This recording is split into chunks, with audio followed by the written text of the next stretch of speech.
बहुत समय पहले सुवर्णगढ़ नाम का एक राज्य था। वहां के राजा आदित्य और रानी वैदेही बहुत न्यायप्रिय और बुद्धिमान थे। उनके राज्य में सब कुछ अच्छा था, लेकिन एक अजीब समस्या बार बार खड़ी हो जाती थी। हर महत्वपूर्ण काम के वक्त कोई न कोई विघ्न आ जाता था।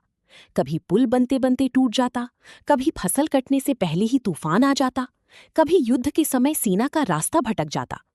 राजा परेशान होकर बोले, ये साधारण समस्या नहीं है, इसमें कोई अदृश्य शक्ति काम कर रही है।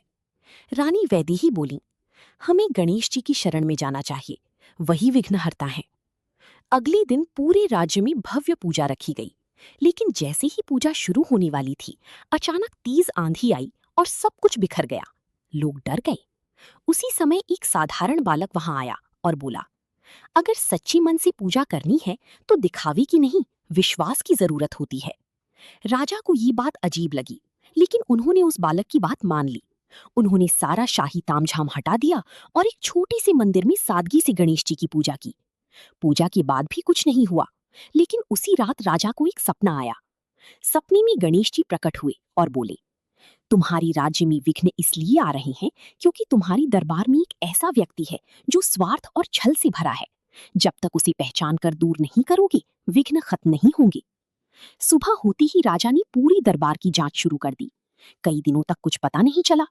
तभी वही रहस्यमयी बालक फिर से आया और बोला, सच्चाई हमेशा सीधी नहीं दिखती, उसे समझना पड़ता है। उसने राजा को एक उपाय बताया। कल दरबार में एक ऐसा सवाल पूछिए जिसका जवाब केवल सच्चा और निष्कपट व्यक्ति ही दे सके। अगले दिन राजा ने दरबार में पूछा, अगर राज्य और तुम्हारा स्वार्थ आमने सामने आ जाए तो तुम क्या चुनोगे? सभी मंत्री बोले, हम राज्य को चुनेंगे। लेकिन एक मंत्री चुप रहा। राजा ने पूछा, तुम चुप क्यों हो?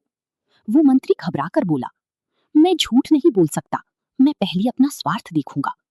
राजा समझ गए, यही वो व्यक्ति है जिसकी वजह से विघ्न आ रही हैं। उसने ही गुप्त रूप से राज्य के कामों में बाधाएं डाली थी ताकि वो खुद सत्ता हासिल कर सके। उसे तुरंत दंड देकर राज्य से बाहर कर दिया गया। जैसे ही वो गया, राज्य में सब कुछ बदलने लगा। फसलें लहलहाने लगीं, निर्माण कार्य पूरे होने लगे और शांति लौट आई। उस रात फिर से गणेश जी राजा के सपने में आए और बोले, विघ्न बाहर से नहीं, अंदर से पैदा होते हैं। जब मन और राज्य दोनों शुद्ध होते हैं, तब कोई बाधा नहीं रहती। राजा ने पूछा, प्रभु, वो बालक कौन था? गणेश जी मुस्कुराए और बोले, वो मैं ही था जो तुम्हारी परीक्षा लेने आया था। राजा और रानी ये सुनकर भावुक हो गए।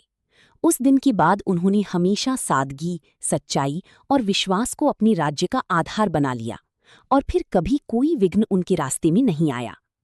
विघ्न हमेशा बाहर से नहीं आते, कई बार वो हमारे आसपास के लोगों या हमारे अंदर की गलतियों से पैदा होती हैं, और सच्ची भक्ति से गणेश जी हमें सही रास्ता दिखाते हैं।